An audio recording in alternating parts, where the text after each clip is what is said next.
बोलो श्री कृष्ण कन्हैया लाल की जय।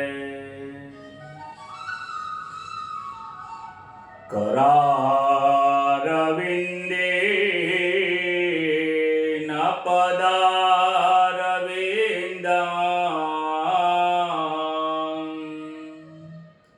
मुखारविंदे विनवेशयन्तम् वाटास्य पतरस्य पुटे शयानम् बालं मुकुन्दं मनसा स्मरामि। श्रीकृष्ण गोविन्द हरे मुरारे, हे नाथ नारायण वासुदेव। जीव हेपि बसवामृतमेतदेव। गोविन्द दामोदर माधवेति, गोविन्द दामोदर माधवेति। सच्चिदानन्द रूपाय विश्वोत्पत्त्यादिहेतवे, तापत्रय विनाशाय श्रीकृष्णाय वयं नमः। श्री गणेशाय नमः। प्रथम नमो गुरुदेवने लरि लरिला गोपाल। माता पिता ने वंदन करो, करो करो नया। हरि गुरु संत सौपदारजो, कथा कहो मम मति अनुसार। प्रेम स्वरूप परमात्मानी, सुनो भागवत महापुराण। एज मंगल दिवस याजनो, मंगल सौनु थाय। ए सौ संतो हरि भक्तो ने दास जैसना प्रणाम।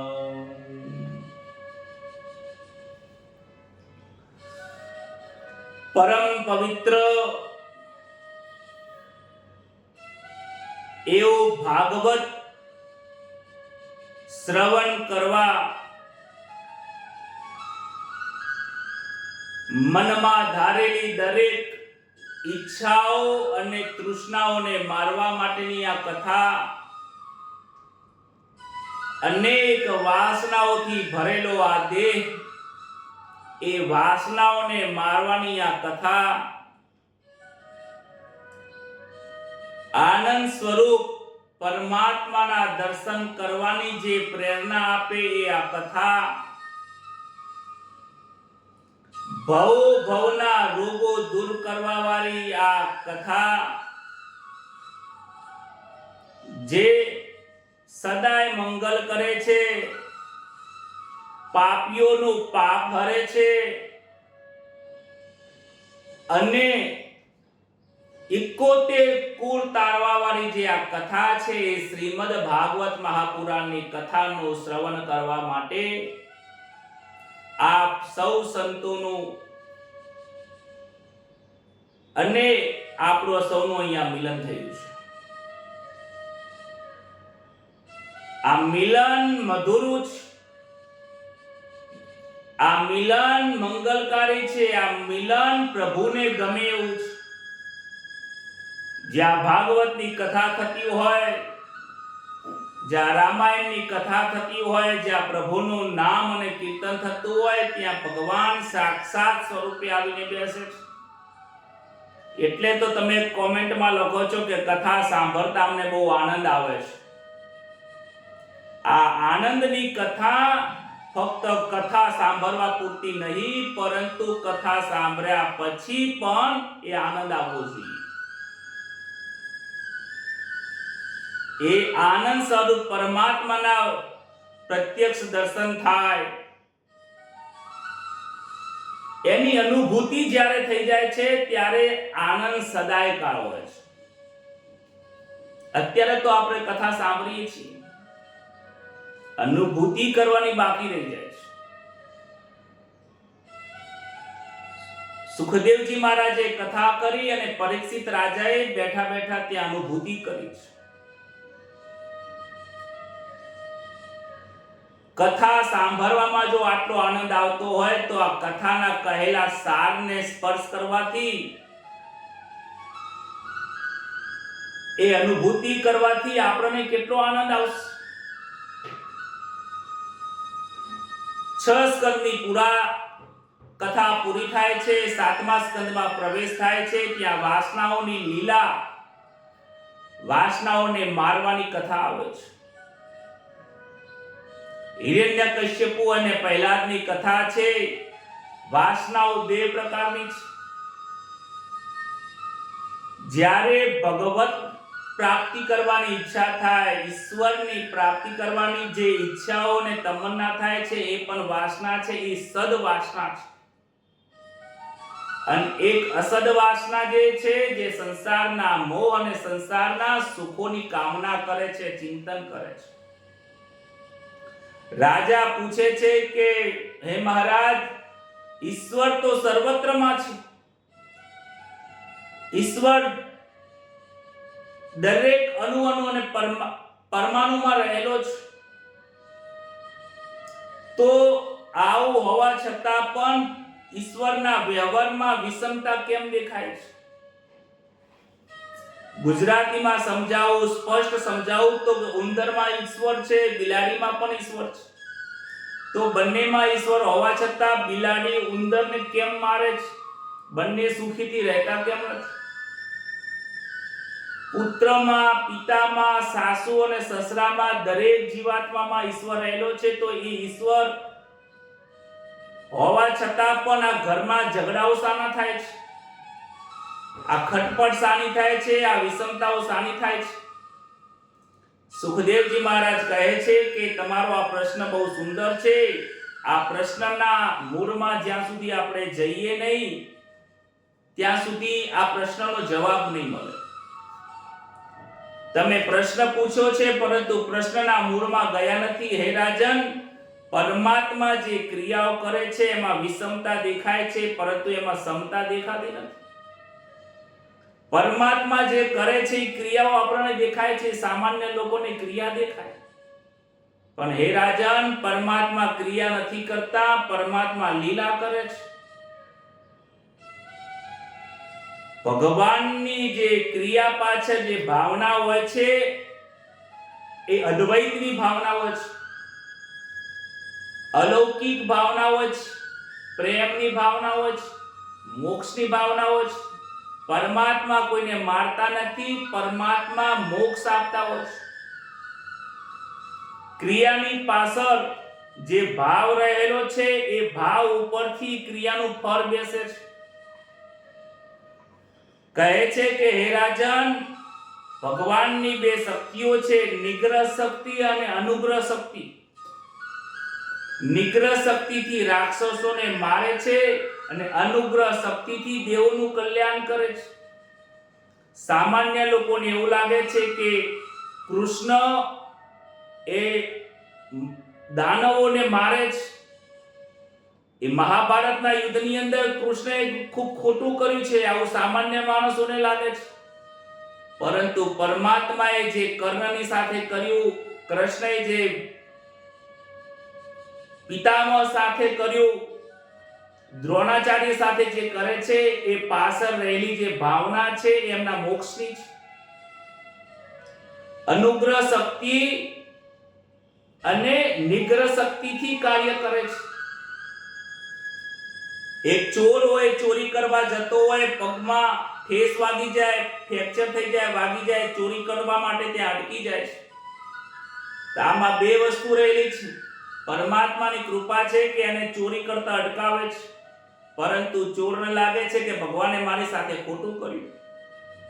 હે રાજન, તમે જેવું જોશો એવું જ ઈશ્વર તમને દેખાશે. તમારા મનમાં રહેલી ભાવના, એ ભાવનાથી તમારી સામે ચિત્ર નક્કી થાય છે. તમે તમારા મનની અંદર લોકોની પ્રત્યે એના વ્યવહારો જોઈ તમે મનમાં ધારણાઓ બાંધી નાખો છો કે આ વ્યક્તિએ મારી સાથે આવું કર્યું છે, પરંતુ એ વ્યક્તિએ તમારી સાથે કેમ આવો વ્યવહાર કર્યો, એની પાછળ એની શું ભાવના રહેલી છે, એ ભાવના પ્રમાણે વ્યક્તિને ફળ મળશે. કઈ વાર એવું લાગે છે કે જ્યારે તમે ગાડીમાં બેસો, મુંબઈ થી અમદાવાદ આવો, ત્યારે તમને એમ લાગે છે કે હવે અમદાવાદ આવી ગયું, પરંતુ જો ક્રિયાની દ્રષ્ટિએ જોવામાં આવે તો અમદાવાદ ક્યાંય આવ્યું નથી. અમદાવાદ તો જ્યાં છે ને છે, પરંતુ અમદાવાદમાં ગાડી આવી છે. આ અમદાવાદ પર ક્રિયાનો અધ્યારોપ લાગે છે.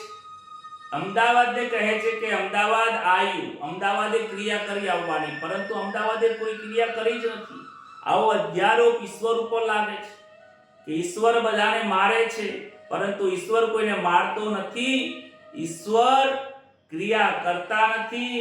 ઈશ્વર કોઈને સુખી કરતો નથી. ઈશ્વર કોઈને દુખી કરતો નથી.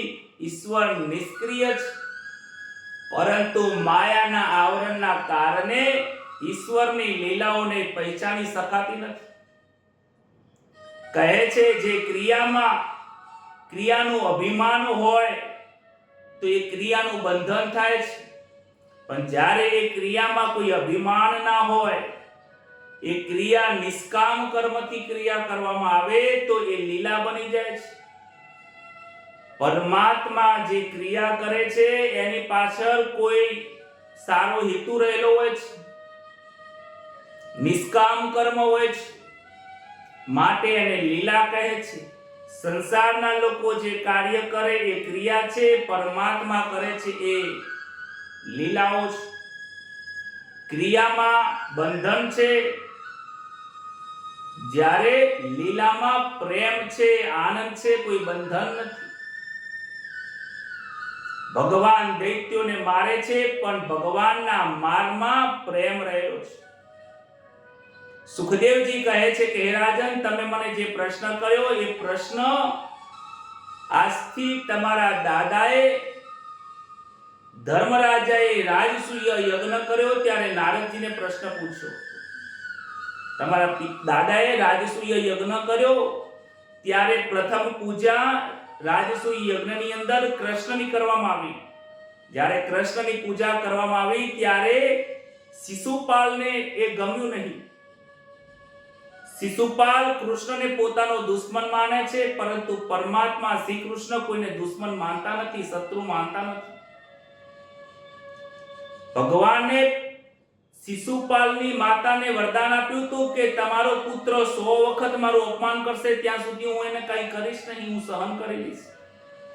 શિશુપાલે આજે પોતાની દરેક મર્યાદાઓ ભૂલી ગયો છે, કૃષ્ણને અપમાન કરે છે, 100 પાપ 100 ભૂલો જતા કરે છે, અને જ્યારે એ મર્યાદાની બહાર જાય છે તો ભગવાન શ્રી કૃષ્ણ પોતાના સુદર્શન ચક્રથી શિશુપાલનું મસ્તકનું છેદન કરી નાખે છે. ત્યારબાદ એ શિશુપાલમાંથી એક દિવ્ય પુરુષ બહાર નીકળ્યો અને પરમાત્માના હૃદયમાં વાસ કરી લીધો.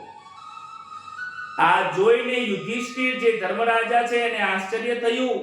નારદજીને પ્રશ્ન પૂછ્યો કે શિશુપાલ ભગવાનનો શત્રુ હતો તો તેની દુર્ગતિ થવી જોઈએ, તેના બદલે તેની સદગતિ કેમ થઈ? શિશુપાલની સદગતિ કેમ થઈ એ વિચારવા જેવું છે. મેં નજર જોયું છે કે શિશુપાલ મૃત્યુ પામ્યો, પણ ત્યારબાદ એની સદગતિ જે થઈ છે પરમાત્મામાં લીન થયો છે. નારદજી બોલે છે કે હે રાજન, પારસમણી એ પરમાત્મા છે, લોખંડ જે છે એ દુર્જન છે. લોખંડથી પારસમણી ઉપર હથોડો મારવામાં આવે તો પારસમણી કદાચ બે ટુકડા થઈ જશે, પણ પારસમણી એનો સ્વભાવ છોડતો નથી, એ એના જેવો જ એને લોખંડને બનાવી નાખે છે. એ લોખંડ સોનું બની જાય છે. વેરમાં પણ પરમાત્માને જો કોઈ યાદ કરે તો પરમાત્મા એનું કલ્યાણ કરે છે. પરમાત્માના દરબારમાં ડિસ્કાઉન્ટ મળે છે. જી હા, કોઈ પણ ભાવે તમે પરમાત્માને ભજો.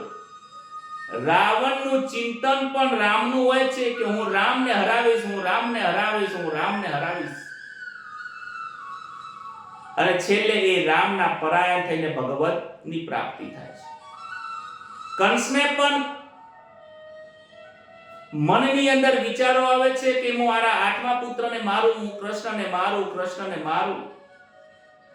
એ વેરની ભાવનાની અંદર પણ એ કૃષ્ણનું કૃષ્ણ બોલે છે, એ પરમાત્માને પ્રાપ્ત થાય છે. ગઈકાલે આપણે કથા જોઈ હતી અજામિલની, પોતાના પુત્રનું નામ લે છે નારાયણ. નારાયણ નારાયણ બોલતા બોલતા એ પરમાત્માની પ્રાપ્તિ થાય છે. આ બધા ઘણા બધા ઉદાહરણો છે પરમાત્માને પ્રાપ્ત કરવા માટે. જો વેરથી પણ ભગવાનનું ભજન કરવાથી જો પરમાત્મા પ્રાપ્તિ થતી હોય તો પરમાત્માને પ્રેમ કરવાથી પરમાત્મા કેટલા જલ્દીથી પ્રાપ્ત થાય છે. પરમાત્માએ કહ્યું છે કે કોઈ પણ રીતે તું મને ભજ, હું તારું કલ્યાણ કરીશ. નારદજીએ ધર્મરાજાને જય વિજયની કથા સંભળાવે છે. ટૂંકમાં કથા કહી કે આ જે શિશુપાલ છે એ પૂર્વજન્મની અંદર ભગવાનના દ્વારપાલ હોય છે અને એને શ્રાપના કારણે આ શિશુપાલ શત્રુ બનીને ભગવાનનું પૂજા કરે છે. ત્યારબાદ કથા કહે છે કે દીતિના 2 પુત્રો હતા, એક હિરણ્યાક્ષ અને હિરણ્યકશ્યપ. હિરણ્યાક્ષનો વધ વરા ભગવાને કર્યો હતો અને હિરણ્યકશ્યપુ પોતાના પુત્ર પ્રહલાદને મારવા માટે પ્રયત્ન કરે છે. ધર્મરાજા નારદજીને પૂછે છે કે પુત્ર સાથે પિતાનો વહેર, કોઈ પિતાને પોતાના પુત્ર સાથે વહેર હોય? માતા કુમાતા ક્યારે થાય? આવું મેં પહેલી વાર સાંભળ્યું છે, મારે એમની કથા સાંભળવી છે. હિરણ્યકશ્યપુને પોતાના પુત્ર પ્રત્યે કેમ વેરની ભાવના થઈ એ મને જણાવો.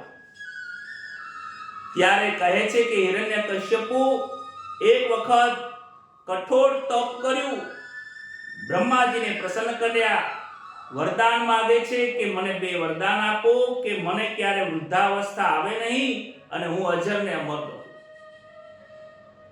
બ્રહ્માજી કહે છે કે અજર અમર તો બ્રહ્માએ નથી, વિષ્ણુએ નથી, મહેશ નથી. દરેકની મર્યાદાઓ છે. દરેકનું આયુષ્ય નિમિત્ત કરેલું છે. આ સંસારનું પણ એક આયુષ્ય નિમિત્ત છે. માટે મૃત્યુ તો દરેકને આવે છે. તો બીજું કંઈક માંગો.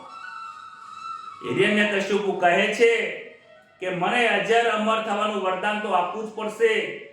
બીજું કાંઈ નહીં તો એક મને વરદાન આપો કે હું દિવસે ના મરું, હું રાત્રે ના મરું, હું ઘરમાં ના મરું, હું બહાર ના મરું, અસ્ત્રથી ના મરું, શસ્ત્રથી ના મરું, મંત્રથી ના મરું, તંત્રથી ના મરું, સ્ત્રીથી ના મરું, પુરુષથી ના મરું, નર કે નારી કોઈ મને મારી ના શકે એવું મને વરદાન આપી દો. બ્રહ્માજીએ વિચાર કર્યો કે હિરણ્યકશ્યપુ ખૂબ હોશિયાર છે, પણ બહુ હોશિયાર હોય ને એમાં એક ભૂલ થઈ જાય છે. એટલે કહે છે કે તથાસ્તુ, તે માગ્યું એટલું બધું વરદાન તને મળી જશે. હિરણ્યકશ્યપુની શક્તિ વધી ગઈ છે. સ્વર્ગમાં ગયો, ઇન્દ્રને હરાવી દીધો, 3 લોકનું રાજ્ય લઈ લીધું છે. આજે હિરણ્યકશ્યપુ 3 લોકમાં રાજ કરે છે. સ્વર્ગમાં ઇન્દ્ર બની ગયો, પૃથ્વી ઉપર હાહાકાર મચાવી દીધો છે અને પાતાળનું લોક પણ એને પડાવી લીધું છે. ઘણા દેવતાઓ ત્યાં દુખી થયા છે. પરમાત્માને પ્રાર્થના કરે છે. પરમાત્મા કહે છે કે મારા ભક્તોને જ્યારે દુઃખ પડે છે ત્યારે હું અવતાર ધારણ કરું છું. ગીતાજીમાં ભગવાને કહ્યું છે ને, સંભવામી યુગે યુગે. મારા ભક્તનું હું દુઃખ જોઈ શકતો નથી. એમના ઘરે એક પુત્રનો જન્મ થશે અને એના રક્ષણ માટે મારો અવતાર થશે. તમે આનંદ કરો. એક વખત સમય આવ્યો ત્યારે હિરણ્યકશ્યપુના ઘરે પુત્રનો જન્મ થયો છે અને એ પુત્રનું નામ પ્રહલાદજી રાખ્યું છે. આ પ્રહલાદજી ધીમે ધીમે મોટા થયા છે. આ પ્રહલાદજીને બાળપણથી જ પ્રભુની ભક્તિ પ્રાપ્ત થઈ છે. ભક્તિ બાળપણમાં કરવાની છે. બાળપણમાં કરેલી ભક્તિ જીવાત્માને વૃદ્ધા અવસ્થા સુધી કામ લાગે છે. જન્મથી ભક્તિનો એવો રંગ લાગેલો, ભગવાનની સેવામાં, ભગવદ સ્મરણમાં એમનું જીવન વીતી રહ્યું છે. બાળપણથી તે ધ્યાન કરે છે, તપ કરે છે, પૂજા કરે છે, પાઠ કરે છે. દૈત્યોના ગુરુ શુક્રાચાર્ય, એમના બે પુત્રો સંડ અને સંડામર્ક નામના બે પુત્રો છે.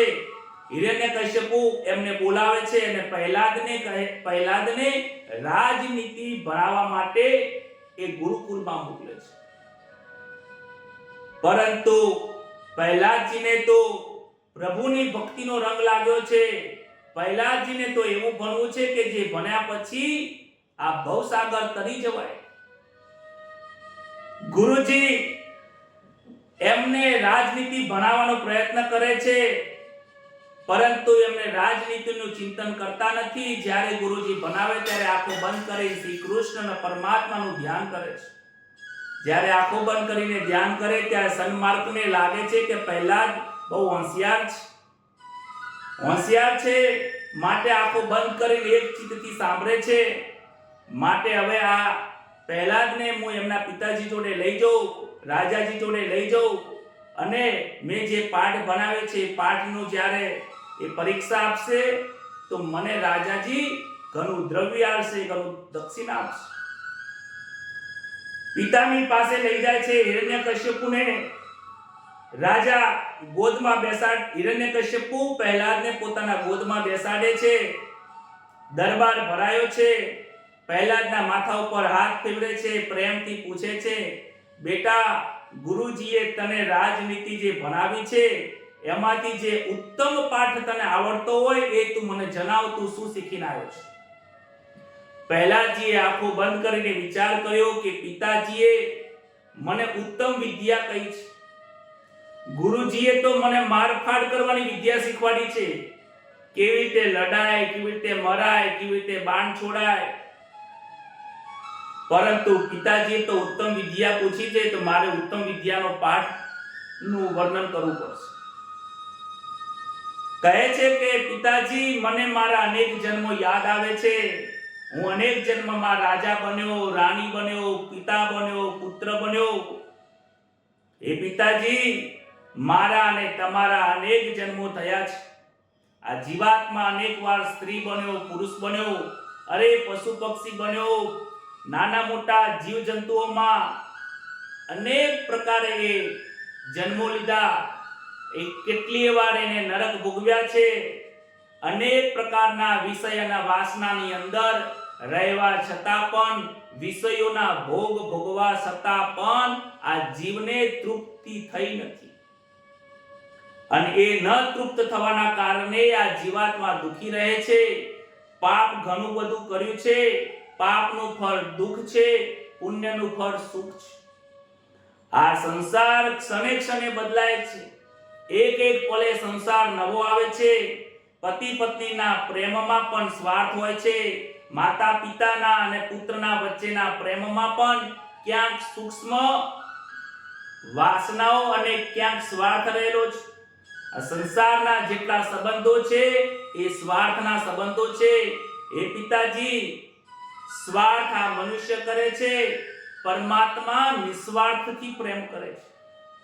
પ્રહલાદ કહે છે કે ઘરમાં બરાબર ભજન થતું નથી, કૃપયા મને તમે વનમાં મોકલો. ગુરુકુલની અંદર મારફાડની વિદ્યા શીખવાડવામાં આવે છે. મારે એ બાણ વિદ્યા શીખવી નથી, મારે તો ભગવદની પ્રાપ્તિ થાય એવી વિદ્યા બનવી છે. એકાંતમાં બેસીને નારાયણનું ધ્યાન કરવું છે.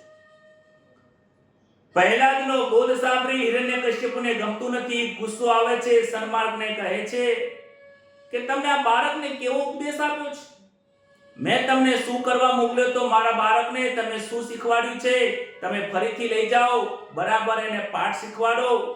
સન્માર્ગ પ્રહલાદને લઈને જાય છે, રસ્તામાં પૂછે છે, એ પ્રહલાદ કે મેં તને જે શીખવાડ્યું હતું તું કેમ ના બોલ્યો? તે તો મારા આબરૂના કોકરા કરી નાખે છે. આ તો સારું થયું કે હું ગુરુનો પુત્ર હતો, નહીં તો બીજો હોત તો મને તારા પિતાજી તલવારથી મારી નાખો. તે આ ખોટું કર્યું છે, તું આવું કેમ બોલ્યો ને આવું ક્યાંથી શીખી લાવ્યો? આવું તમે કોને શીખવાડ્યું? હિરણ્યકશ્યપુએ પ્રહલાદને ફરીથી પૂછ્યું કે આ શિક્ષણ, ગુરુજીને કહે છે કે આ શિક્ષણ મેં ક્યાંયથી શીખ્યું નથી. ભગવદ પ્રાપ્તિ કરવાનું શિક્ષણ બજારમાં મળતું નથી. ભગવદ પ્રાપ્તિ કરવાનું શિક્ષણ ક્યાંય રસ્તામાં મળતું નથી. એ પૂર્વ જન્મના અનેક સત્કર્મો ભેગા થયા હોય ત્યારે એ ભગવદ પ્રાપ્તિ કરવાની ઈચ્છા પ્રગટ થાય છે.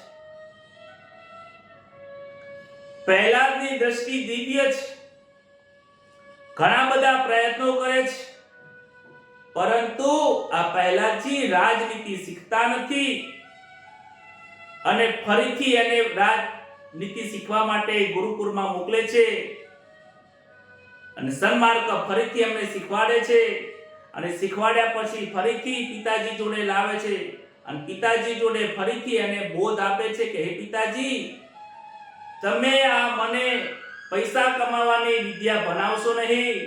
પૈસા કમાવાની વિદ્યા પેટ ભરાય છે, આ રાજનીતિની વિદ્યાથી પેટ ભરાશે, રાજ્ય મળશે, સંસારનું સુખ મળશે, પણ આનંદ નહીં મળે. સાચો આનંદ મારા પરમાત્માના નામમાં છે. નારાયણ નારાયણ તમે કરો, નારાયણની કૃપાથી તમને આનંદ થશે. પ્રહલાદનું આ વાક્ય સાંભળીને હિરણ્યકશ્યપુને ખૂબ ગુસ્સો આવે છે, જોરથી નીચે ફેંકી દે છે કે તમે મારા છોકરાને બરાબર પાઠ ભણાવ્યો નથી. આ દીકરો નથી પણ મારો શત્રુ છે. દૈત્ય પ્રહલાદને મારવા માટે દોડ્યો છે કે તમે આને મારી નાખો. પ્રહલાદને મારવા માટે દોડ્યા છે. પ્રહલાદની દ્રષ્ટિ તો દિવ્ય છે, અભય બનીને બેઠા છે. ભગવાનનું જેને નામ પ્રાપ્ત થયું હોય એ અભય બને છે અને ભય લાગતો નથી, મૃત્યુનો ડર લાગતો નથી. મૃત્યુનો ડર આ જીવાત્માને લાગે છે. દૈત્યો તલવારથી મારવા જાય છે પણ પ્રહલાદજી મરતા નથી. ખૂબ પ્રયત્ન કરે છે, ઉપરથી લઈને પહાડ ઉપરથી નીચે ફેંકે છે પણ પ્રહલાદજી મરતા નથી. એક વખત એને કેદખાનામાં મૂકી દીધો કે કેદખાનામાં પૂરી દો, ભોજન આપશો નહીં તો ભૂખ્યો તરસ્યો મરી જશે. 2 મહિના 4 મહિના 6 મહિના કેદખાનામાં રાખ્યો. કેદખાનામાંથી ખોલે છે તો હિરણ પ્રહલાદજી એવા ને એવા છે. સોનાની થાળી છે અને પ્રહલાદજી સોનાની થાળીમાંથી ભોજન કરી રહ્યા છે. પૂછે છે કે આ સોનાની થાળી તને કોને આપી? કે કેમ કોને આપી? મને પરમાત્માએ આપી છે. જ્યારે હું માતા, તને આ ભોજન કોને આપ્યું? કે જ્યારે હું મારા માતાના ગર્ભમાં હતો ત્યારે મારા માતાના ગર્ભની અંદર જે ભોજનની તૈયારી કરી એ પરમાત્માએ મને ભોજન આપ્યું છે. જ્યારે હું 2 મહિનાનો બાળક હતો તો માતાના સ્તનમાં જેને દૂધ આપ્યું હતું એ ભોજનની તૈયારી કરવા વાળા પરમાત્મા એને મને ભોજન આપ્યું છે. હિરણ્યકશ્યપુને સેવકોને આશ્ચર્ય થયું કે આ શું કહે છે. હિરણ્યકશ્યપુ વિચારે છે આ કોઈ ઉપાય મળતો નથી, એને મારવામાં આવવો પડશે, એને કેવી રીતે મારવો એના માટે વિચાર કરે છે. હિરણ્યકશ્યપુ ગભરાય છે. ત્યાં તો સન્માર્ગ આવ્યા અને રાજાનો ચહેરો નિસ્તેજ થયેલો હોવાથી એ 5 વર્ષના બાળકોને મારી શકતા નથી. તે કહે છે કે મારી પાસે એવી શક્તિ છે કે વરુણના પાસથી અમે એને બાંધી રાખીશું. 4 મહિના પછી શુક્રાચાર્ય આવવાના છે, એ એને સમજાવશે. પછી તે રાજાની આજ્ઞાથી સન્માર્ગ પ્રહલાદજીને વરુણ પાસથી બાંધીને પોતાના આશ્રમમાં લાવે છે, પોતાના ઘરે લાવે છે. એક દિવસ એવો હતો કે ગુરુજી બહાર ગયા. પ્રહલાદજી રમતા બાળકોને ભાગવત ધર્મનો ઉપદેશ આપે છે. બાળકોને કહે છે કે તમે આ મારવાની અને તોડવાની, લોકોની સાથે લડવાની આવી વિદ્યા કેમ બનો છો? તમે મારી પાસે આવો, હું તમને એવી વિદ્યા બનાવું છું કે બ્રહ્મ વિદ્યા બનાવું, જે વિદ્યા ભણ્યા પછી તમારે કોઈ વિદ્યા ભણવી જ નહીં પડે. આ તમે પુસ્તક લઈને, આખી બુકો લઈને તમે જે આખે કંઠસ્થ કરો છો, રાત દિવસ મહેનત કરીને જે મંત્રો ભણો છો, હું તમને એવો એક મંત્ર આપું છું, મંત્ર ભણ્યા પછી તમારે કંઈ ભાનવાની જરૂર નહીં પડે. એમ એવો મંત્ર કયો છે કે મારા નારાયણનું નામ લો, હરે કૃષ્ણ કૃષ્ણ કૃષ્ણ હરે હરે, હરે રામ રામ રામ હરે. આ મંત્રનો તમે જાપ કરો, આ મંત્રનું તમે કીર્તન કરો. આ મંત્રની અંદર એટલી બધી તાકાત છે કે તમે 4 વેદ, 6 શાસ્ત્ર, 18 પુરાણ એમ તમને આવડી જશે. તમે આ બધું જે ભણો છો એની અંદર કર્મની અંદર બંધન રહેલું છે. કોઈને મારવામાં તમને દોષ લાગશે. દૈત્યના બાળકો પહેલા જ પૂછે છે તો કે અમારે તું જે નામ લે છે નારાયણ નારાયણ, એ નારાયણને પ્રસન્ન કરવા હોય, એના દર્શન કરવા હોય તો અમે કેવી રીતે કરી શકીએ? પહેલા જ કહે છે એક જ પરમાત્મા છે, એક પરમાત્મા સિવાય આ સૃષ્ટિમાં બીજું કોઈ છે જ નહીં. અને એ પરમાત્મા સૃષ્ટિના અંદર દરેકમાં રહેલા છે. તમારી દ્રષ્ટિને બદલી દો. ભગવાનને પ્રસન્ન કરવા માટે બીજું કોઈ સાધન નથી. તમે કીર્તન કરો, નામ એ જ બ્રહ્મ સ્વરૂપ છે. તમે કીર્તન કરશો તો નાદ બ્રહ્મ થશે, અને નાદ બ્રહ્મથી બ્રહ્મની પ્રાપ્તિ થશે. ગીતાજીમાં અર્જુનને જ્યારે ભય લાગ્યો અને બોલી ઉઠ્યો કે તમારું આ રૂપ જોઈને મન મારું વ્યાકુળ થયું છે. નાદ બ્રહ્મ સર્વને દેખાય છે, અનુભવાય છે. તમે તારી પાડીને કીર્તન કરો, તારી પાડીને કીર્તન કરશો તો પરમાત્મામાં તમારું મન ત્યાં સ્થિર થશે. કીર્તન થી ભગવાન પ્રસન્ન થાય છે. કીર્તનથી મન પ્રભુમય બને છે. કીર્તનથી સંસાર ભૂલાય છે. ભગવાન કેવળ નિષ્કામ ભક્તિથી પ્રસન્ન થાય છે. ભગવાનની પાસે કોઈ આશા અને અપેક્ષા રાખશો નહીં. બસ નિષ્કામ કર્મથી તમે ભગવાનનું ભજન કરો. ત્યાં તો પહેલા જ ના કહેવાથી દૈત્યોના બાળકો કીર્તન કરવા લાગે છે. હરે રામા રામ રામ હરે હરે, હરે કૃષ્ણ કૃષ્ણ કૃષ્ણ હરે હરે. કીર્તન થઈ રહ્યું છે. બાળકો તાળી પાડે છે. પહેલાથી નાસ્તા તન્મય થયા છે. એટલામાં સન્માર્ગ આવ્યો. શુક્રાચાર્યના પુત્રો ત્યાં આવે છે, વિચાર કરે છે, બાળકો તાળી વગાડે છે. આ શું કરી રહ્યા છે? હિરણ્યકશ્યપુને ખબર પડશે તો અનર્થ થઈ જશે. પહેલાથી કહેવા લાગ્યા. પહેલાજીને કહેવાય છે કે આ શું માંડ્યું છે? તમે ભજન બંધ કરો, આ કીર્તન બંધ કરો. પરંતુ પહેલાજીનું મન તો કૃષ્ણમય બન્યું છે. દૈત્યોના બાળકોનું મન પણ કૃષ્ણમય બન્યું છે. પણ કોઈ આ કીર્તન બંધ કરતા નથી. સન્માર્ગને લાગ્યું કે પહેલાનો હાથ પકડીને બેસાડો તો બધા બેસી જાય. પહેલાનો જેવો સ્પર્શ કરવા સન્માર્ગ જાય છે ત્યાં તો સન્માર્ગને પણ પ્રભુની ભક્તિનો રંગ લાગી ગયો છે. સન્માર્ગ પણ એ કીર્તન કરવા લાગ્યા છે, નારાયણ નારાયણ બોલવા લાગ્યા છે. ત્યારબાદ હિરણ્યકશ્યપુને ખબર પડી કે ગુરુજી બાળકોને કેવું ભણાવે છે. લાય હું એક સેવકને મોકલીને પૂછું તો ખરી. ગુરુજી તો નહીં કે, ગુરુજીના બાળકો તો નહીં કે કેવું ભણાવે છે, હું એક સેવકને મોકલું છું. એટલામાં 2-4 સેવકોને મોકલે છે.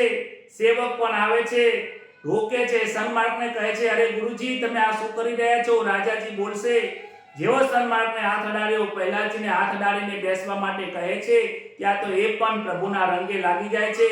પ્રભુનો રંગ એવો છે કે એક વખત જો પ્રભુના નામનો સ્પર્શ થઈ જાય તો એ સંસારને ભૂલી જાય છે.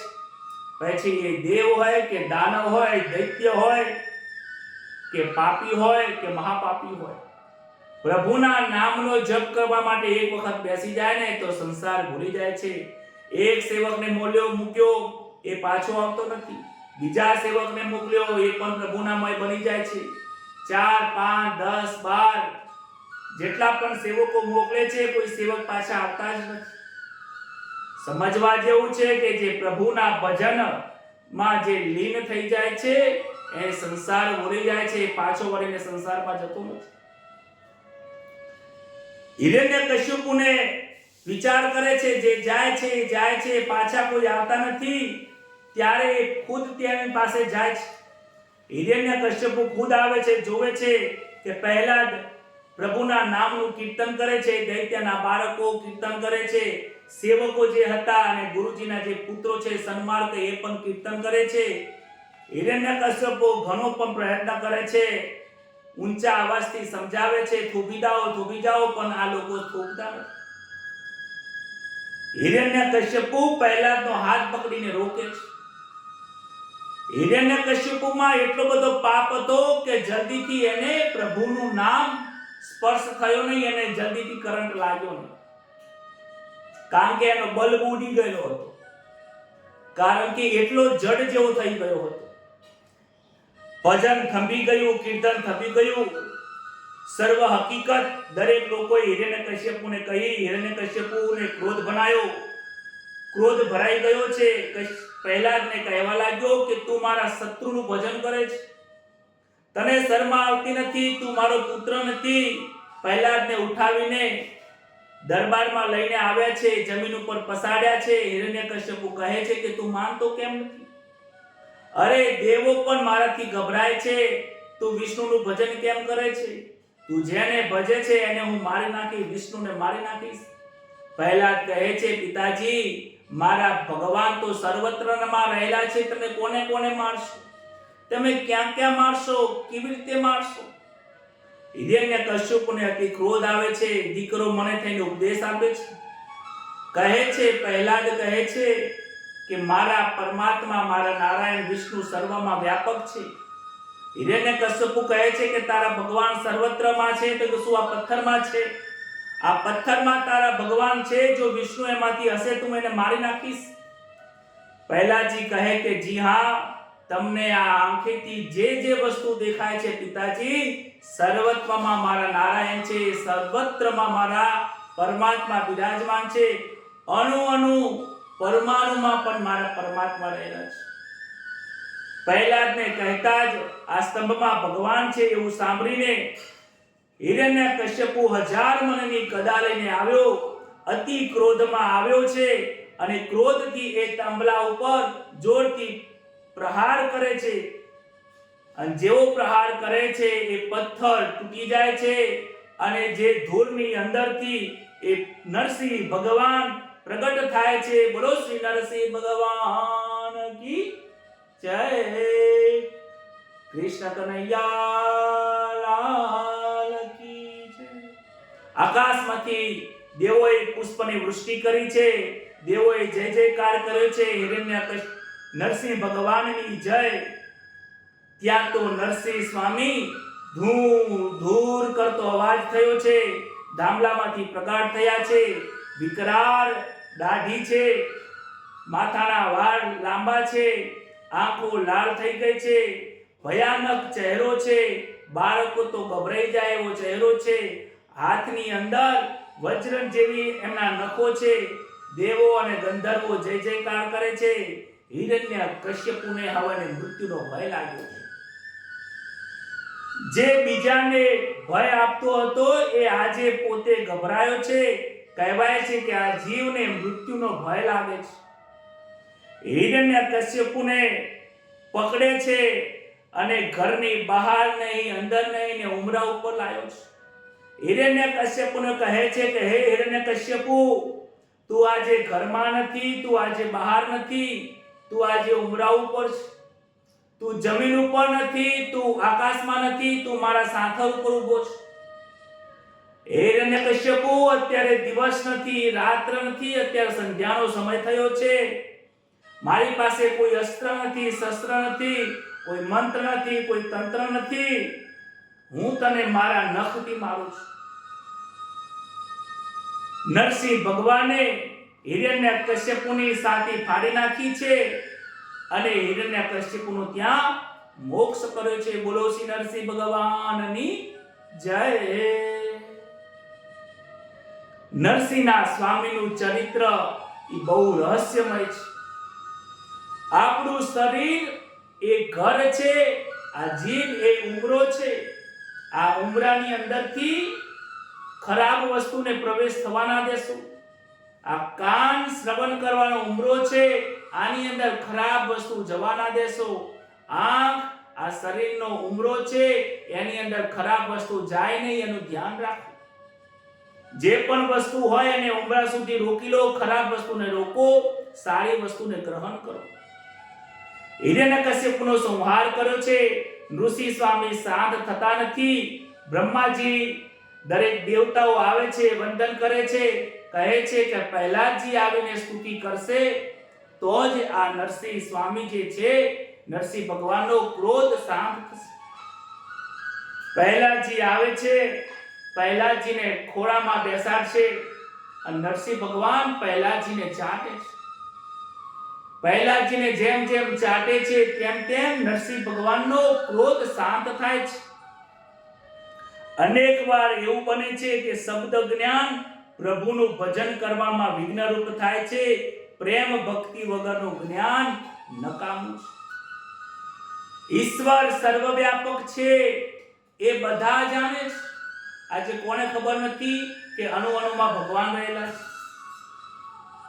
સર્વત્ર ભગવાન રહેલા છે, એ બધા જાણે તો છે, પણ અનુભવ કરવાનું બાકી છે. દૂધમાં માખણ છે, દૂધમાં ઘી છે, એ સૌ લોકો જાણે છે, પરંતુ એને મંથન ના કરો ને ત્યાં સુધી હાથમાં આવતું નથી. ઘી હોય, ઘીનું તપેલું ભરેલું હોય, એ ઘીના તપેલાની અંદર બેસી જવાથી કે એ ઘીના જે તપેલું ભરી ઘી છે એને સ્નાન કરી જવાથી શરીર હુષ્ટપુષ્ટ થઈ જતું નથી. એમાંની 2 ચમચી શરીરમાં ઉતારવી પડે છે. સર્વત્રમાં ઈશ્વર રહેલો છે એમ જોઈને વ્યવહાર કરવો પડે છે. એવું જાણીને વ્યવહાર કરીને અનુભવ કરવો પડે છે. જ્યારે એ અનુભવની અંદર આવશે ત્યારે જ પરમાત્માના દર્શનનો તમને આનંદ પ્રાપ્ત થશે. સાચા સંતો જે હોય છે, સદગુરુ જે હોય છે, એ પરમાત્માના દર્શન કરવા માટે અનુભવ કરે છે. અનુભવ વિના બધું અધૂરું છે. એક વાંજની સ્ત્રી હોય, એ વાંજની સ્ત્રીને પ્રસૂતિની પીડાની ખબર ના હોય અને એમ કહે કે પ્રસૂતિની પીડા ખૂબ હોય છે, તો એ કેવી રીતે શક્ય બને? એ તો બોલેલા શબ્દો છે, કોકના કહેલા શબ્દો છે. જ્યાં સુધી અનુભવ નહીં કરો, પરમાત્માની આ કથાનો અનુભવ નહીં કરો, સર્વત્રમાં ઈશ્વર છે એવો ભાવ રાખીને વ્યવહાર કરીને અનુભવ નહીં કરો, ત્યાં સુધી આ કથાનો આનંદ સદાય માટે નહીં આવે. ઘણા લોકો કહે છે કે મહારાજ તમારી કથા સાંભળીને ઘણો આનંદ આવે છે, ભગવાનમાં પ્રેમ પ્રાપ્ત થાય છે, તમારી કથા વૈરાગ્ય જાગી જાય એવી કથા છે, પરંતુ જ્યારે કથા પૂરી થઈ જાય ને ત્યારે હતા એવા થઈ જાય છે. આ 1 કલાક આનંદની કથા થાય છે, તો આ કથા 1 કલાક જો આટલો આનંદ આપી શકે, તો આ કથાને જો અનુભવમાં મૂકી દઈએ, વ્યવહારમાં ઉતારી દઈએ, તો એ આનંદ કેવો આવે છે? ભગવાનની સ્તુતિ પ્રહલાદજી કરે છે. હવે સ્તુતિનો પ્રસંગ આવે છે. ભગવદ પ્રાપ્તિ કરવા માટે આ સ્કંદની અંદર પ્રહલાદજી સ્તુતિ કરે છે, ભગવાનની સ્તુતિ કરે છે. પ્રહલાદજી પરમાત્માની સ્તુતિ કરતા કરતા કહે છે, હે પ્રભુ મારા તારનહારા, ન્યારા ન થાસો કદી અમોથી, કરજો કરુણા હે વાલા મારા, છેટા ન રાખો મુજને નજરથી. હે પ્રભુ મારા, તમે તારનારા છો. પહેલાજી કહે છે કે તમે તો તારનારા છો.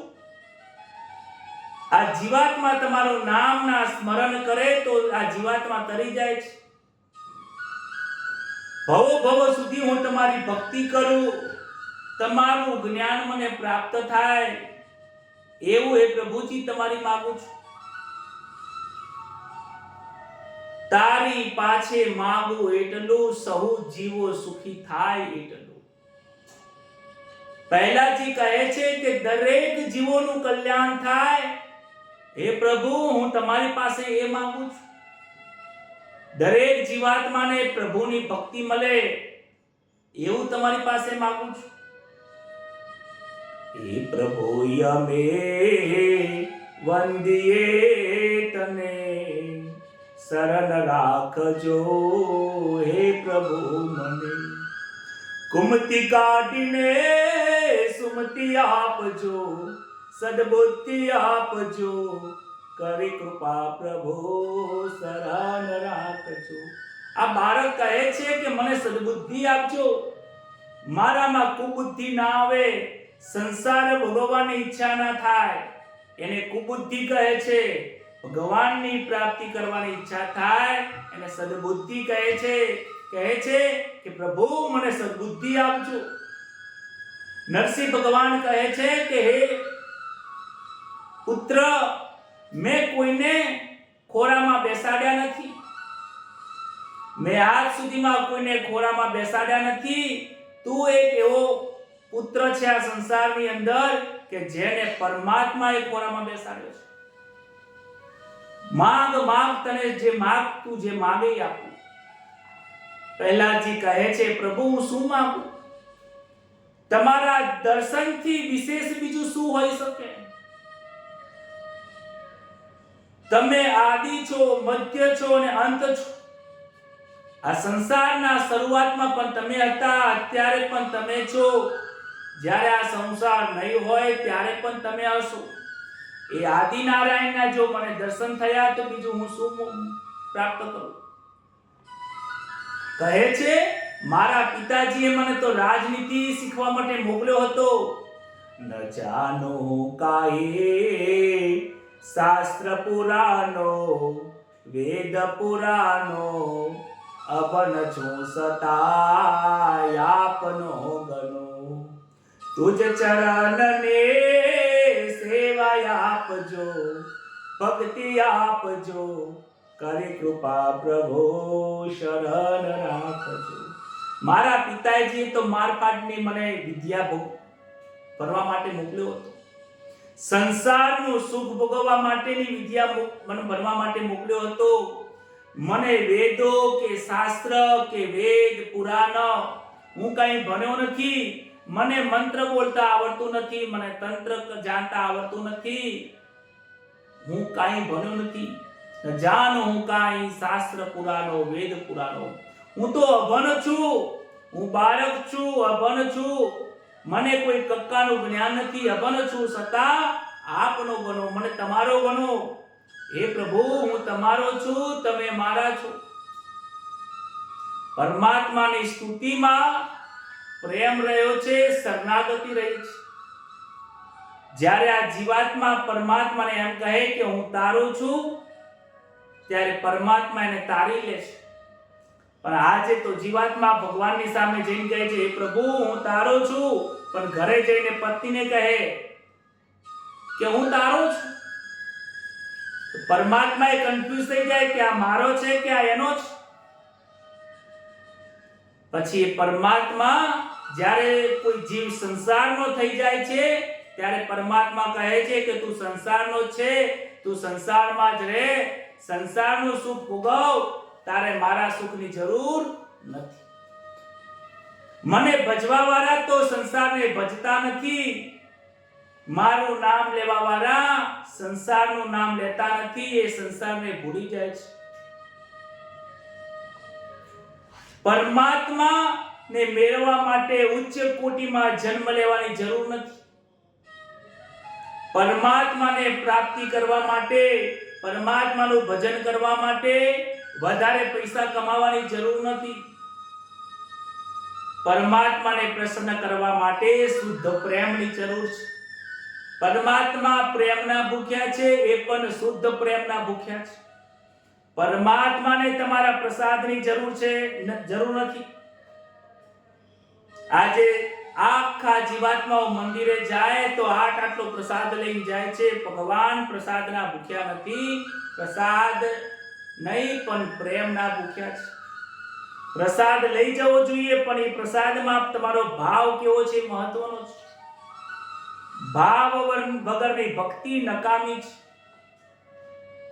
વિચાર કરો કે વ્યવહારનો કાયદો છે કે લોકો એવું વિચારે કરે છે કે ચમત્કાર હોય તો નમસ્કાર કરે છે. આ સંસારના લોકો ભગવાનને ત્યારે માને છે કે જ્યારે કોઈ ચમત્કાર થાય, પણ પરમાત્મા કહે છે કે હું ચમત્કાર કરતો નથી. તમે પહેલા નમસ્કાર કરો, પછી હું ચમત્કાર બતાવીશ. વિચાર કરવા જેવું છે કે આ સંસારમાં લોકોને ચમત્કાર દેખાતા નથી. હાથમાં ફૂલ લો, ફૂલનો આટલો ગુચ્છો લઈ લો અને એનું વજન કરો, અને ફૂલની અંદર જેટલી પણ સુગંધો આવે સુગંધી લો, અને સુગંધી લીધા પછી ફૂલનું વજન કરો. ફૂલમાંથી વજન ઓછું થતું નથી. ફૂલનું વજન ક્યાં ગયું? એ સુગંધીનું વજન ક્યાં ગયું? અવિરત સુગંધ ચાલ્યા કરતી આવે છે, છતાં પણ એ સુગંધ ઓછી થતી નથી. અરે આ મોબાઈલમાં કથા સાંભળતા સાંભળતા ઇન્ટરનેટ ઓછું થઈ જાય છે, પરંતુ આ ફૂલની સુગંધ ઓછી થતી નથી. પરમાત્માએ આ સંસારમાં જીવને મોકલ્યો છે, અઢળક વસ્તુ આપી છે. યુગો યુગોથી આ સૂર્ય ચાલ્યો આવે છે, પણ સૂર્યની અંદર એક રતિભાર પણ પ્રકાશ ઓછો થયો નથી. શું એ ચમત્કાર નથી? પરમાત્માના સાક્ષાત દર્શન નથી તો બીજું શું છે? છતાં પણ આ જીવ હજી પણ ચમત્કાર જોઈએ છે, ઈશ્વર છે એનું માનતો નથી. એક નાના બીજની અંદર એક વડ તમે જુઓ, વડના બીજની અંદર એક કેટલું નાનું બીજ હોય છે, એ બીજમાંથી વિશાળ મોટો વડ થઈ જાય છે. હજારો જન્મ સુધી લોકોને છાંયલો આપે છે. એક બીજમાંથી અનેક ઘણા બીજ થાય છે. શું આ પરમાત્માનો ચમત્કાર નથી તો બીજું શું છે?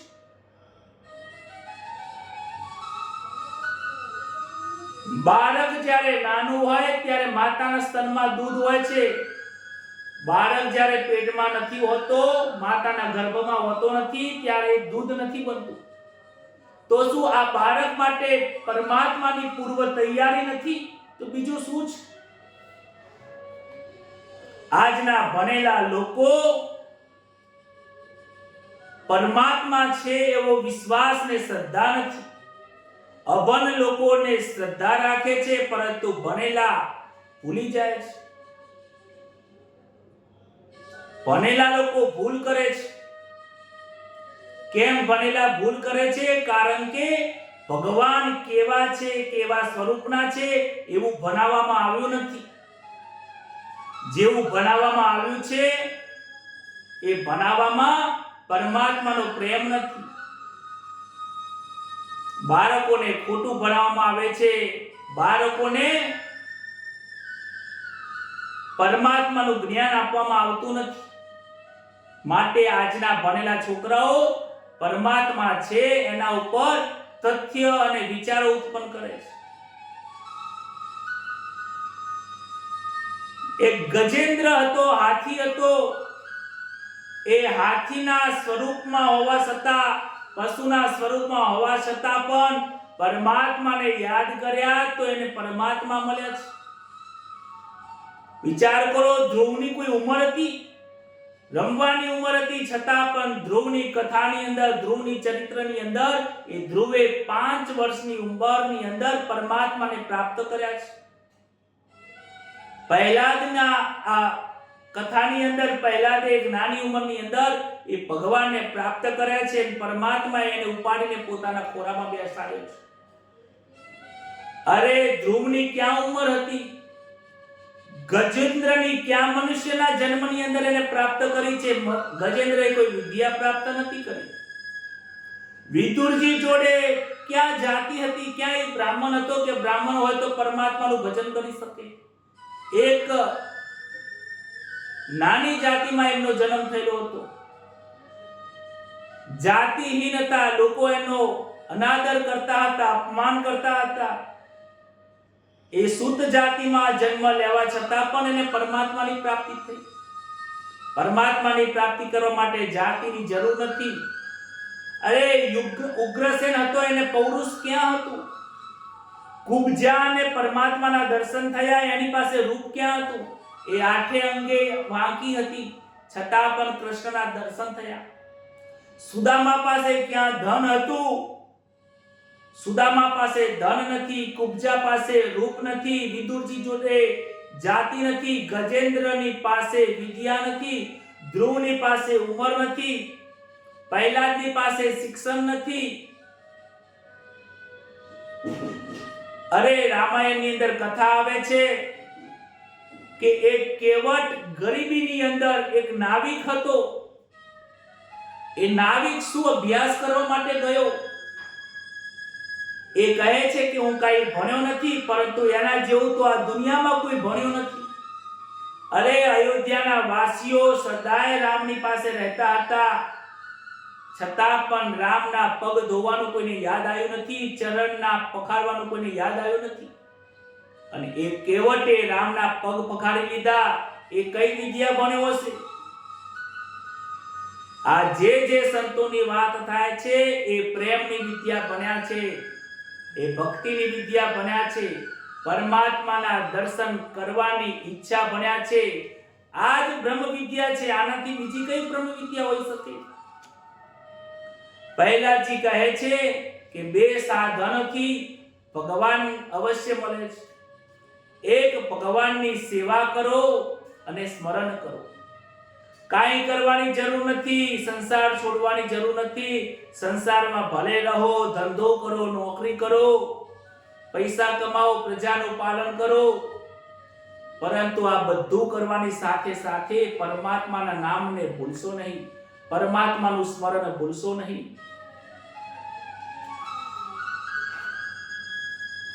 નામદેવજીએ પણ બાળપણની અંદર ભક્તિ પ્રાપ્ત થઈ હતી.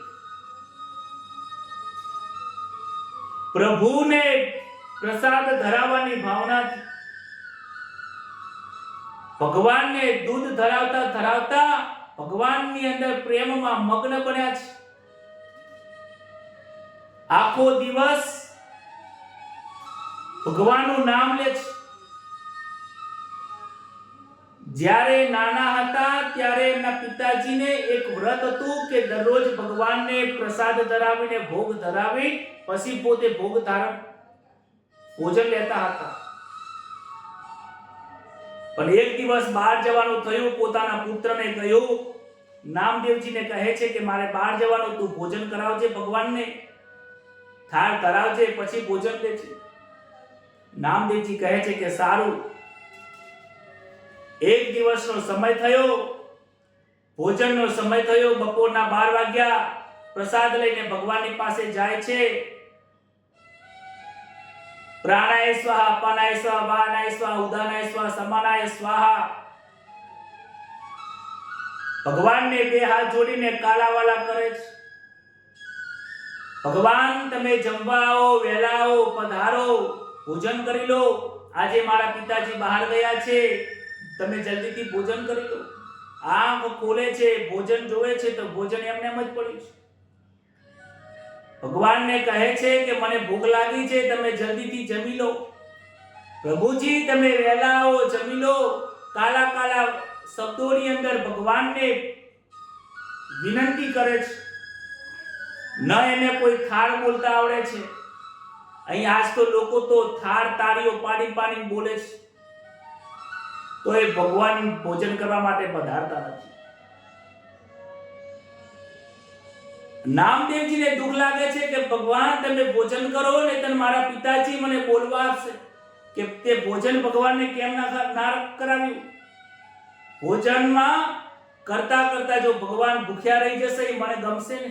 આ કાલવાવાલા જે કરે છે એ પરમાત્માને બહુ ગમે છે.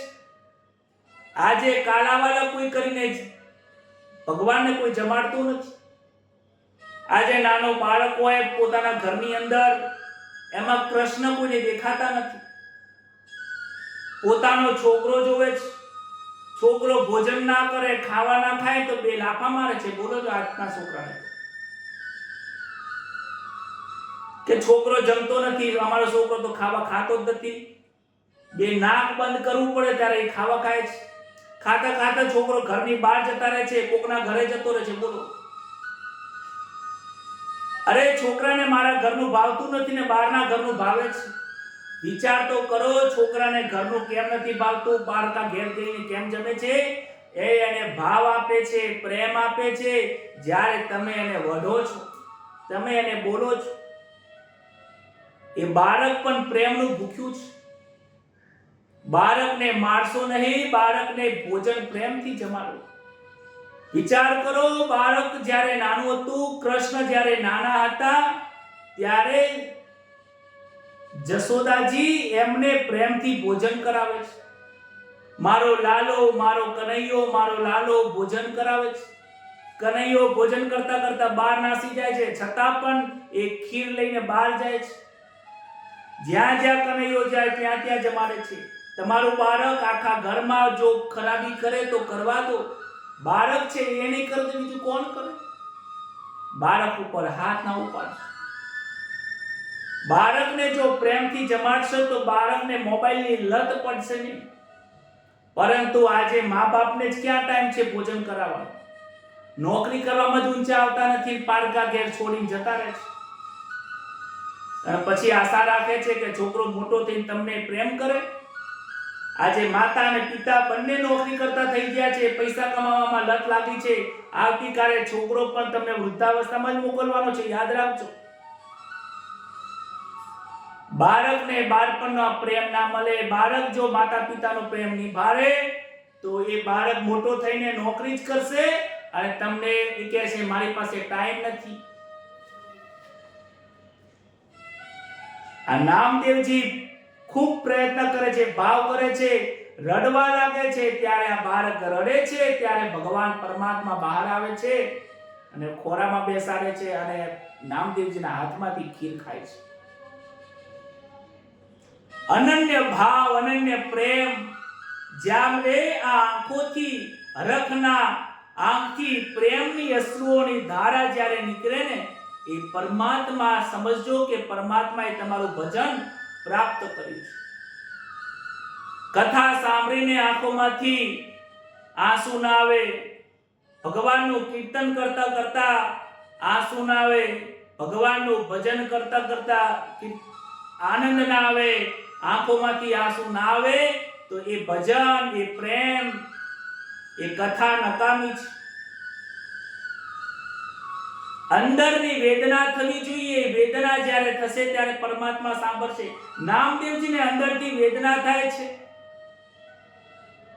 અંતરની આ વેદના કો ને કહું, અંતરની આ વેદના કોને કહું. તું જો નાસુ ને તો વાત હું કો ને કહું, અંતરની આ વેદના કોને કહું. નંદુ મહારાજનું આ ભજન છે. ભગવાનને પ્રાર્થના કરે છે કે મારા અંતરની વેદના કોને કહું? આ સંસારના લોકોને અંતરની વેદના ના કહેવાય. આ અંતરની વેદના હું તને કહું. હે કનૈયા, હે લાલા, હે ઈશ્વર, હે પરમાત્મા, મારા અંતરની વેદના તું નહીં સાંભળે તો હું કોને કહીશ? નામદેવજી કહે છે કે હું તમને ભોજન માટે બોલાવું છું, તમે ભોજન કરવા નહીં આવો તો મારા પિતાજી મને બોલશે તમે જલ્દી આવો, જલ્દી આવો. આ વેદના જ્યારે થશે, આ વિયોગ જ્યારે થશે ને, ત્યારે જ પરમાત્માના દર્શન થશે, પરમાત્માની અનુભૂતિ થશે.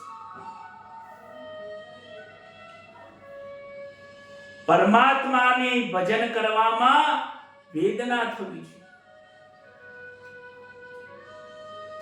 વેદના વગરની ભક્તિ, વિયોગ વગરની ભક્તિ નકામી છે.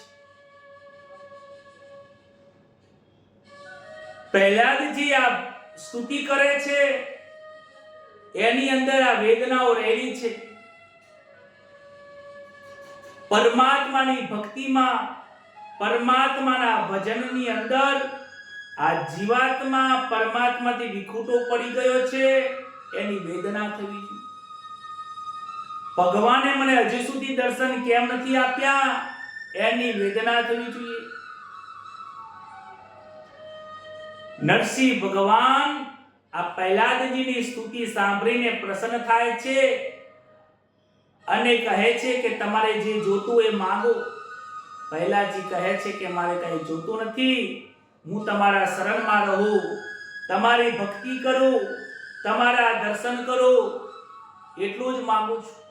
કદાચ જો તમારે મને આપવું હોય તો એક વસ્તુ તમારી પાસે માંગુ છું કે મારા પિતાજીએ તમારો ખૂબ અનાદર કર્યો છે, તો મારા પિતાજીનો ઉદ્ધાર થાય એટલું હું તમારી પાસે માંગુ છું. પ્રહલાદજીની ભક્તિ નિષ્કામ છે, પરંતુ એમાં જે કામના કરે છે કે મારા પિતાજીનો ઉદ્ધાર થાય, એ પુત્ર પ્રત્યે જો એની ભાવના છે એ બહુ ઊંચી છે. કહે છે કે તારા પિતાજી તારા સત્કર્મથી એમને સદગતિ મળશે. જ્યારે પુત્ર સુપુત્ર થાય તો પિતાની સદગતિ થાય છે. પુત્ર જો કુપુત્ર થાય તો પિતાની દુર્ગતિ થાય છે. કારણ કે મા બાપે જે ભેગું કર્યું છે એ પુત્ર માટે ભેગું કર્યું છે. એ પુત્ર એ જે પોતાના પિતાએ આપેલી જે સંપત્તિ છે, પોતાના પિતાની જે સંપત્તિ ધન છે, એ પોતાના પિતાની પાછળ જો સત્કર્મ ના કરે, વાપરે નહીં, અને જો પોતાની પાછળ જ વાપરી દે તો એ પિતાની દુર્ગતિ થાય છે અને પોતાની પણ દુર્ગતિ થાય છે. હે પ્રહલાદ, તારા સત્કર્મના કારણે, તારા પુણ્યના કારણે જ મારે આજે આવવું પડ્યું છે અને એમનો આજે મોક્ષ થાય છે. પિતાની સંપત્તિનો વારસો પુત્રને મળે, પુત્ર સત્કર્મનો વારસો માતા પિતાને મળે છે. પુત્ર ધારે તો પોતાની 21 પેઢીઓને તારી શકે છે. એમાં 7 માતાના માતૃપક્ષની, 7 પિતૃપક્ષની અને 7 સસુર પક્ષની. 7 તરી 21. સસુરની પણ જો જમાઈ સત્કર્મ કરે તો એ સસુરાલની જે 7 પેઢીઓ પણ તરી જાય છે. પોતાના મોસાળની 7 પેઢીઓ તારે છે અને પોતાના પિતાની પણ 7 પેઢીઓ તારે છે. વિચાર કરો, આ 7 તરી 21 પેઢીઓ તારવા વાળો આ પ્રહલાદજીની ભક્તિથી તરી જાય છે. અને પુત્ર કુપુત્ર થાય તો કેવી હાલત થાય છે ખબર છે? એક હંસ હતો, એક હંસી હતી. એ ઉડતા ઉડતા એક દિવસ ફરતા ફરતા આકાશમાં ભ્રમણ કરે છે. સાંજનો સમય થયો ત્યારે એક ઝાડ ઉપર આવે છે. મારો પોતાનો હોતો નથી એટલે કાગડાને કહે છે કે તારા મારામાં એક દિવસ અમને રોકાવા દે. કાગડો હંસીને જોવે છે, મોહ થયો કે હંસી બહુ સુંદર છે, કોઈ વાંધો નહીં, આજની રાત રોકાઈ જાઓ. સવાર પડી, હંસો અને હંસી બંને નીકળવા માટે તૈયાર થાય છે ત્યારે કાગડો રોકે છે કે તમારે જવો તો જાઓ, પણ હંસી અહીંયા જ રહેશે, કારણ કે તમે રાત રોકના છો, માટે આ હંસી હવે મારી થઈ ગઈ. હંસ ખૂબ કહે છે કે આ હંસી મારી છે, હંસી તમારી કેવી રીતે થાય? પરંતુ કાગડો માનતો નથી. ત્યારે કહે છે કે આપણે કોઈ ન્યાયાધીશ પાસે જઈએ, કે સારું આપણે ન્યાયાધીશ પાસે જઈએ. ન્યાયાધીશનું કાર્ય છે કે ન્યાય એ બરાબર કરશે. કાગડો બહુ ચતુર હતો. ન્યાયાધીશની પાસે પહેલા પહોંચી જાય છે. ન્યાયાધીશને કહે છે કે આવતીકાલે અમે હંસી અને અમે ત્રણેય જણ તમારી પાસે આવીશું અને તમારે ન્યાય કરવાનો છે. ન્યાયાધીશને કહે છે કે તમે તમારા માતા પિતાને જોવા માંગો છો. તમારા માતા પિતા મૃત્યુ પામ્યા છે. એમની ગતિ ક્યાં થઈ છે, કેવા છે, શું તમારે જાણવા માંગો છો? હું તમને તમારા માતા પિતા સાથે મિલાવીશ, પરંતુ તમારે ન્યાય મારા તરફ કરવો પડશે. આવતીકાલે હંસ અને હંસલી આવશે. તમારે કહેવાનું કે આ હંસલી કાગડાની છે. ન્યાયાધીશ કહે છે કે સારું, પણ તારે મારા માતા પિતાના દર્શન કરાવવા પડશે. કે જરૂર. બીજા દિવસ ઉગે છે, સૂર્યોદય થયો. હંસ અને હંસલીની સાથે આ કાગડો ન્યાયાધીશ પાસે જાય છે, ન્યાય કરવાની વાત કરે છે. હંસની પૂરી બનેલી હકીકત કથા કહે છે. ન્યાયમાં તો એવું હોય છે કે હંસની જ હોવી જોઈએ, પરંતુ આ ન્યાયાધીશ ખોટો ન્યાય કરે છે કે હંસલી કાગડાની છે. હંસ નારાજ થઈ જાય છે. ત્યારબાદ એ ન્યાયાધીશ હંસને કહે છે કે તારા વચન પ્રમાણે હવે મને બતાવ કે મારા માતા પિતા ક્યાં છે. કાગડો આ ન્યાયાધીશને લઈ જાય છે કે ચલો મારી સાથે. ત્યારે એક ઉકેરડાની અંદર લઈ જાય છે, ગંદકી વાળી જગ્યા ઉપર લઈ જાય છે. ત્યાં કહે છે કે આ એક માટીનું ટેપું છે, આ છાણ છે, આ છાનો પોદલો જે છે એ ઊંચો કર. ન્યાયાધીશ એ પોદલો ઊંચો કરે છે તો એની નીચે હજારો કીડી મકોડા અને જીવજંતુઓ ખદબદ થતા હોય છે. એની અંદર કહે છે કે આ જે નાની કીડી છે એ તારી માં છે, અને આ જે મકોડો જે છે, જે આ જીવજંતુઓ બંનેને લઈ જાય છે, ખાવાનું ભક્ષણ કરી રહ્યા છે, એ આ મકોડો તારા પિતા છે અને આ કીડી તારા માતા છે. ન્યાયાધીશ કહે છે કે મારા માતા પિતાની આવી હાલત કેમ થઈ? ત્યારે કહે છે કે હે ન્યાયાધીશ, જેનો પુત્ર આવો અન્યાયી હોય, જેનો પુત્ર આવો ખોટું બોલવા વાળો હોય, જેનો પુત્ર અધર્મી હોય, કુસંગી હોય, ખોટું બોલવા વાળો હોય, એના મા-બાપ આવા નરકમાં પડે છે. કહેવાય છે કે કાગડો પિતૃઓનો દૂત છે, પિતૃઓનો દૂત છે. માટે કાગડાઓને ખબર હોય છે કે આપણા માતા પિતા કઈ યોનિમાં ગયા છે, આપણા માતા પિતા ક્યાં છે. આવું શાસ્ત્રમાં લખ્યું છે. કાગડાને ખબર છે આપણા પિતૃઓનો ક્યાં વાસ છે. એટલા માટે શ્રાદ્ધ આપવામાં આવે છે પિતૃઓને. પિતૃઓને શ્રાદ્ધ આપીને, ભોજન આપીને એમને તૃપ્ત એ લઈ જાય છે. ત્યાં કહે છે આ કીડી અને મકોડો તારા મા-બાપ છે. ઋષિ સ્વામી કહે છે કે પહેલા તું ગભરાઈશ નહીં, તારા પિતાનો ઉદ્ધાર થયો છે. તારા ભજનના કારણે 21 પેઢીઓ તરી જાય છે. સુખદેવજી વર્ણન કરે છે કે હે રાજન, ભગવાન દૈત્યોને મારે છે, પરંતુ એની પાછળ ભાવના એને ઉદ્ધાર કરવાની છે. નારદજી ધર્મરાજાને આ પ્રહલાદની પવિત્ર કથા સંભળાવે છે અને પ્રહલાદજી પોતાના પિતાનો અગ્નિ સંસ્કાર કર્યો. બ્રહ્માજીએ પ્રહલાદને રાજ્યાભિષેક કર્યો છે. ઋષિ ભગવાનને આનંદ થયો અને પ્રહલાદ નરસિંહ ભગવાનને વંદન કરે છે. કહે છે કે રાજા પરીક્ષિત, પરમાત્મા જે કાર્ય કરે છે એની પાછળ એમનો હેતુ એમના મોક્ષનો છે, એમના ઉદ્ધાર કરવાનો છે. પરમાત્માની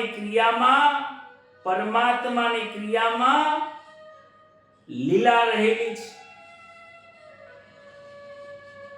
અને સંસારની ક્રિયા એ બંધનવાળી છે. પરમાત્મા લીલા કરે છે, પરમાત્માનું જે ભજન કરે છે, પરમાત્માનું નામનું જે ધ્યાન કરે છે, એનું હંમેશા માટે કલ્યાણ થાય છે. ચાહે તમે કોઈ પણ ભાવનાથી બચો. આજની કથાને ભગવાન નરસિંહ ભગવાનના ચરણ કમલમાં અર્પણ કરીએ છીએ. સુખદેવજી મહારાજના ચરણમાં અર્પણ કરી આજની કથાને આપણે અલ્પવિરામ આપીએ છીએ. આવો સાથે મળીને બે હાથથી ભગવાનનું કીર્તન કરીએ. કીર્તન કરવામાં શરમ રાખશો નહીં. રોજ સવાર સાંજ ઘરમાં બેસીને કીર્તન કરો. કીર્તન કરવાથી આ ભગવાનની પ્રાપ્તિ થાય છે. હરે રામ રામ રામ સીતા રામ રામ રામ સીતા રામ રામ રામ રાધે શ્યામ શ્યામ શ્યામ. હરે રામ રામ રામ સીતા રામ શ્યામ રાજા રામ રામ રામ સીતા રામ રામ રામ. હરે રામ રામ રામ સીતા રામ રામ સીતા રામ રામ રામ રાધે શ્યામ શ્યામ. હરે રામ રામ રામ સીતા રામ રામ રામ. શ્રી રામચંદ્ર ભગવાન કી કૃષ્ણ કનૈયા લાલ કી જય. ભાગવત ભગવાન કી જય.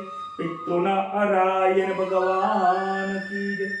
નમઃ પાર્વતી પતયે હર હર મહાદેવ. સૌને રાધે રાધે. જય શ્રી કૃષ્ણ. પરમાત્માનું નામ લેજો, કીર્તન કરજો. આજથી નિયમ લો કે જ્યારે પણ સવારમાં ભગવાનનું નામ લો, ભગવાનનું ભજન કરો, દીવો અગરબત્તી કરો, ત્યારે 10 મિનિટ ભગવાનનું કીર્તન કરીએ. કીર્તન કરવામાં શરમ રાખશો નહીં. ભગવાનનું નામ લેવામાં શરમ રાખશો નહીં. પ્રભુનું ભજન કરવામાં શરમ રાખશો નહીં. શરમ રાખવામાં આ જિંદગી નીકળી ગઈ છે.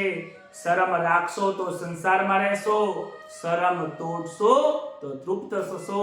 સૌને જય શ્રી કૃષ્ણ. શુભરાત્રિ. રાધે રાધે. અને ગ્રુપમાં તમારા વિચારો જરૂર લખજો. આજે આનંદની કથા કેવી લાગે અને દરેક ભક્તોને, દરેક જનજનોને આપણી આ કથા મોકલજો. ચેનલને સબસ્ક્રાઇબ કરી રાખજો. આવી જ કથાઓ અવારનવાર તમને સાંભળવા જરૂર મળશે. સૌને આશીર્વાદ.